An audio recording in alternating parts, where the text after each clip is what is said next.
ধরনের কাজ, যে কাজে এই রকমই টান উত্তেজনা থাকবে, যে কাজে আসলে সোসাইটির কথা বলা হবে এবং সোসাইটির সংস্কারের কথা বলা হবে, তেমন কাজ আমরা বারবার করতে চাই। ধন্যবাদ সবাইকে যারা আমাদের কাজটা দেখেছেন, তাদেরকে, যারা দেখেন নাই এখনও তাদেরকেও কাজটা দেখবেন। হ্যাঁ, কাজের ব্যস্ততা তো আছেই, ঈদের কাজের ব্যস্ততা আছে।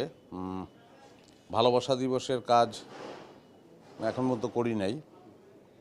সব কাজই তো ভালোবেসে করি, সেগুলোকে ভালোবাসা দিবসের কাজ হিসেবে চালায় দিলে ভালো হয়।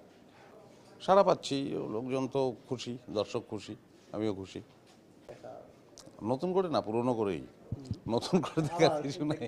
হ্যাঁ, এইরও সামনে শরাফ আহমেদ জীবনের একটা কাজ হয়তো সামনে আসবে, আর একটা ফজলুল কবির তুহিনের কাজটাও সামনে আসবে। এই দুটি কাজ দেখি। নূর ইমরান মিঠুর একটা কাজ করেছি, সেটা কবে আসবে এখনও জানি না।